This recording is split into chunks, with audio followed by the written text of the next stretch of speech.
Hello, everyone. We're checking back in with Nobu on his juice fast. Nobu, how are you? And what day are we at right now?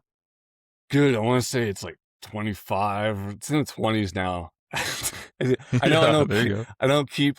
I don't count exactly because I find that getting fixated on days is not ideal for health in general. But no, everything's good. I've had a few days of where I didn't feel called to putting the powders that I was talking about before into my juice and just having watermelon plain, which brings up a whole slew of thoughts in terms of consciousness.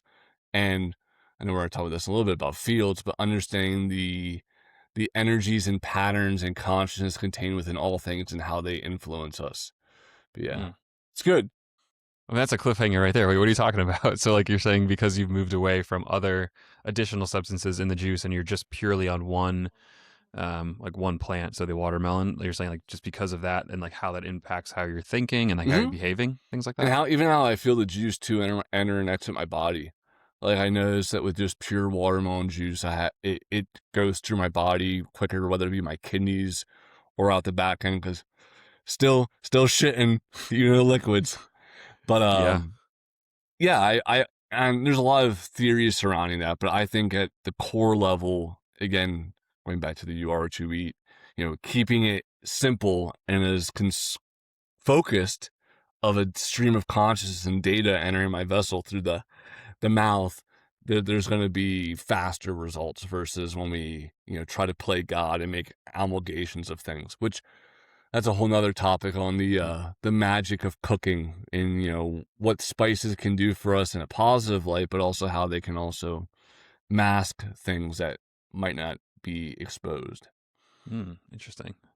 Yeah, that does sound like a topics for another episode, like spices and the spiritual impacts of cooking. Yeah, Very cool. Um, Anything else you want to update on the juice front? Any other tips or things you run into that the audience might be interested to hear about? just whenever you find yourself, if you're embarking this on your own and you find yourself lethargic or tired or hitting a road bump, usually the solution is to drink more juice. It's really is that simple, because usually that means your body's trying to release something, of some capacity, and we just need to get a little bit more grease in the groove per se Mm, to get that ball rolling. Whereas it can be very tempting when facing a healing crisis of any sort to just try to pump the brakes, but that's actually the worst thing to do, because now you're just going to suffer longer. Whereas mm, if your child, for example, is constipated, you just want to get them to go and get it out. So same thing right. with all dimensions, get it out. Yeah. What's like a? Are you drinking like gallons of juice, like glasses? Like, what are you measuring him in? Like, how much volume are we talking here?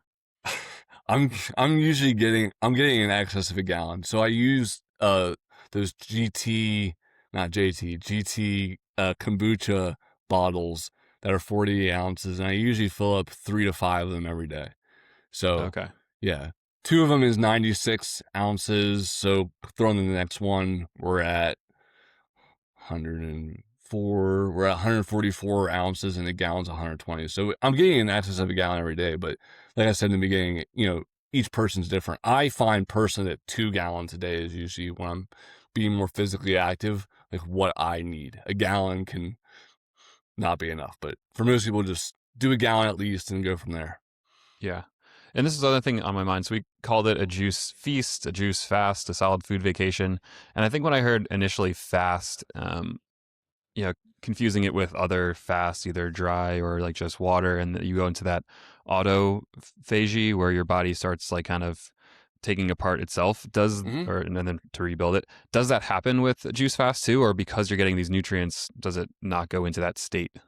No, it does, and that's also why the juice feast is superior to a water fast in many ways, is because we're getting all those benefits in terms of autophagy and senescent cell removal and of cleaning out the lymph system, the GI tract, etc. And then through again less load because we're not having any fiber, so things aren't just most time what's costing people energy is digestion.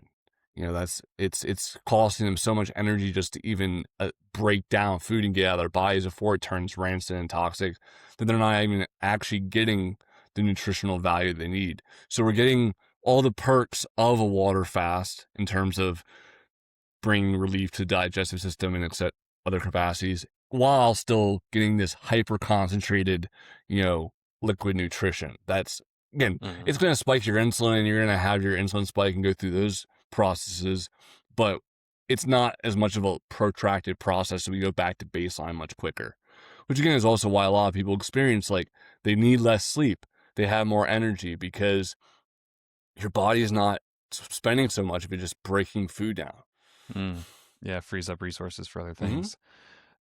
Is the same on the ketosis side of things. I think it's another reason why some people fast is to enter a state of ketosis. But you mentioned the insulin spike. Does that interrupt that process? Ketosis requires that one be in a very low carbohydrate state, although I have found it's possible to enter ketosis. I tested with strips over the years, and just disclosure to everyone else, I used to be carnivore when I was younger.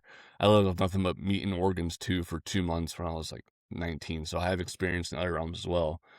But you're not going to enter ketosis because you're in such a high glucose state, so your body is not, I mean, you could, it's possible. And like I said, I've entered ketosis while still eating carbohydrates, but with a juice feast, the level of sugar being the primary macronutrient, very unlikely that one's ever going to get into the state of burning ketones for energy. Hmm. So that's not really like the goal or even a consideration, really, as part of it. No. Yeah, we're Cool. detoxifying through well, I would also argue too that the fat you eat is the fat you wear, but I know ketosis kind of contradicts that as well. But Hmm. yeah, All right, cool. Thanks for the update. Anything else you wanted to let us know before we uh, check in next time? no, I'm ready for spring, man. Because juicing during the winter is probably the most difficult season to do because it's cold outside. I don't know about you, we're getting snow again today, and when it's cold out, watermelon in and of itself and most fruit juices are very cooling from a Ayurvedic or traditional Chinese medicine standpoint. Hmm. So it's already cold outside, and then introducing something that's already cooling by nature, Right. by design rather, it's not the most fun time to do it. Whereas during the summer, after a long day out biking in the sun, watermelon just hits the perfect Uh, spot then. yes, this is why I'm looking forward to doing this juice feast with you in the summertime when it's nice and warm. Yeah, looking forward to that. All right. Thank you very much, Nobu. We'll see you next time. Thanks for listening, everyone.